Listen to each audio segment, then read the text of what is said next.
mes frères camerounais, bonjour mes frères bangwa.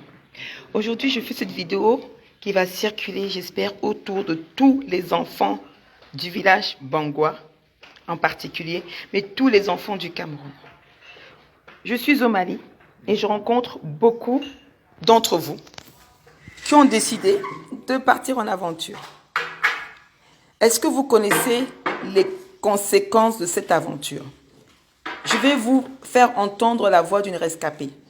Elle ne peut pas se montrer puisqu'elle a décidé de se reconstruire ici à Bamako. Mais je veux qu'elle vous parle d'abord un peu à bangwa et après on verra si on peut aussi parler en français parce que je veux qu'elle touche ses frères et sœurs qui sont tentés par l'aventure de la Méditerranée. Donc, écoutons-la. Bonjour mes frères et sœurs. Moi je suis une fille bangwa. Bien 100%. Donc ça fait une année aujourd'hui, j'ai décidé de prendre la route comme tout le reste. Et sans vous mentir, j'ai failli y rester. Si c'était pas que les dieux bangwa ne dormaient pas, c'est que je suis restée. Maman go me pega suchu o. Mais on le tchela. La pimion tchenze. Tapon ta manger là pour que je veux pas croiser le bon. Parce que t'as un guerre pour moi non mon job pour ce problème capi risque capi. Mon jeune cahier puis pour machine était bien tu peux chercher. T'as mon jeune temps ou bien comme mon jeune il rapporte au moins ce que la santé veut que vie soit épargnée. Sinon ce que j'ai traversé, si je me mets à tout raconter, vraiment j'aurais trop de larmes. Je veux juste te poser une question, ma sœur. Celui qui t'a convaincu au Cameroun, c'est un Camerounais? Oui, c'est un Camerounais. Et combien il t'a pris? Bon, il m'a pris 700 000. Il m'a pris 700 000 pour dire qu'on va traverser pour le Maroc. Après le Maroc, il va nous faire traverser pour l'Espagne. Et c'est là, il nous a lâché après une semaine. Après avoir arrivé au Maroc, on a fait une semaine. Après une semaine, bon, n'importe qui, c'est chacun pour soi. Il ne répondait plus au contact. Mais j'ai des Camerounais aussi au Maroc. Vous n'êtes pas regroupés tous ensemble? Bon, nous étions 4. On ne nous a pas présenté d'autres Camerounais. Et ça s'est passé comment au Maroc? C'était le calvaire. Dans des bois, dans des chauffards, on a vraiment traversé le pire. La police derrière toi, les Arabes derrière toi, cherchaient à te violer, te puiser. On nous a vendu même moins cher. On nous a vendu moins cher, franchement. C'est Dieu qui nous a épargnés. Nous étions 2 restants. Dieu sauvé. Les autres, je ne sais pas où ils sont jusqu'à présent. Et l'autre a été décédé qu'on a envoyé son corps au Cameroun. Un bâtard. Bon, la question que je vais te poser, parce que quand tu arrives au Maroc, comment tu prends conscience que tu dois repartir au Cameroun? Vu les tortures qu'on nous avait fait subir, puisque nous, on nous avait logé, c'était vraiment la merde. On ne pouvait plus supporter, on était là à attendre. On dit non, c'est parce que le moment n'est pas encore approprié. Il y a une nuit qu'on a tenté de traverser. Ce jour, on a failli perdre la vie. Ce jour-là, franchement, c'était difficile. Traverser la mer Méditerranée à partir du Maroc? Oui, c'était vraiment la merde. Il y a les Arabes qui nous menaçaient avec leur langue qu'on ne comprenait pas, mais le passeur qui était avec nous, ils étaient conscients de ce qu'ils faisaient. Le passeur est noir ou arabe? Non, le passeur c'est un noir, c'est un Africain, c'est un noir. Le passeur c'est un noir. Et c'est lui qui nous exploite. Il va dire non, on va coucher ensemble, après c'est facile pour toi, je vais te brancher sur les relations, il va te promettre tout et ciel. Quand il aura tout, il va tout te dépouiller, il va te laisser dans la vie. Et c'est lui encore qui envoie la police vous chercher. C'est le même passeur qui part vous vendre à la police pour qu'il vienne vous chercher pour amener. Pour aller donner comme esclaves dans d'autres pays. J'en ai risqué gros. Quand nous sommes arrivés en Libye, c'était le comble. Et qu'est-ce qui s'est passé en Libye? En Libye, on nous a demandé de signer des papiers qu'on devait nous faire envoyer en Europe.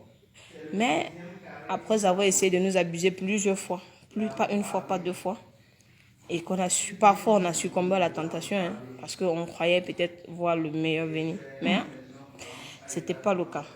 Et là-bas, c'était vraiment encore plus pire parce que les Libyens n'ont pas de tolérance. Pour eux, les Noirs sont des animaux. Pour eux, ils sont là pour pourchasser les Noirs.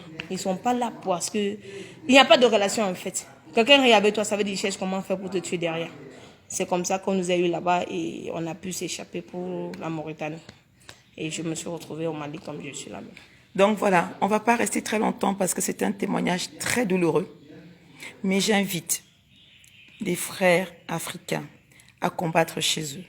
Quand nous venons ici au Mali, c'était pour voir les réalités. Nous sommes venus pour voir comment on doit aider les Camerounais à se libérer. Par quel chemin on doit faire pour montrer à Ngongo qu'il arrête de signer n'importe quoi et qu'il dise aux Camerounais que Paul Biya est mort. Mais quand nous sommes en train de nous battre comme ça pour expliquer le problème Cameroun, nous tombons sur des nombreux Camerounais ici au Mali, ce qu'on les appelle des rescapés. Des rescapés. Alors nous disons à nos frères du Cameroun, le combat c'est au Cameroun des frères. Parce qu'en Libye, vous avez deux choix. Soit vos organes, soit l'esclavage. Et pour les femmes, on les met évidemment en esclavage et en prostitution. C'est des réalités. Ce n'est pas une lubie. Ce n'est pas parce que d'autres ont réussi. Oui, à l'époque, beaucoup réussissaient. Et on les appelle aujourd'hui les beaux ailleurs. Mais aujourd'hui, les lois européennes signées avec le Maroc, la Tunisie et l'Algérie, c'est pour vous bloquer dans ces pays-là. Et les passeurs, les voleurs se servent de vous pour faire n'importe quoi. J'espère que ce témoignage va aider certains des Camerounais. J'espère que ce témoignage va aider surtout mes sœurs Bangwa. Et j'invite encore le chef Bangwa qui a encore signé, qui soutient Paul Biya. Voilà où vont tes enfants à cause de la politique de Paul Biya. C'est une réalité. Dans les chefs Ndé qui soutiennent la politique de Paul Biya, voilà où est-ce qu'on met vos enfants. Alors réfléchissez.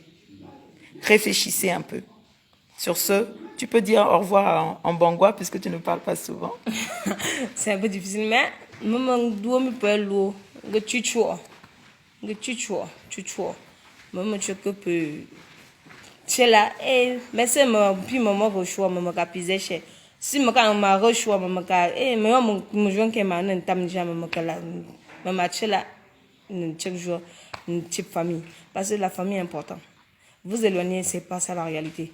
Vivre auprès de la famille, c'est très nécessaire et important. Ce que j'ai traversé, je veux pas que mes frères et sœurs puissent faire la même chose que moi. Non. Voilà. Je vous prie de rester chez vous, pardon. Essayez de réussir dans votre pays. Essayez de... Moi, particulièrement, c'est parce que j'ai vu la réalité que je vous dis. Donc, je me pourrai l'eau.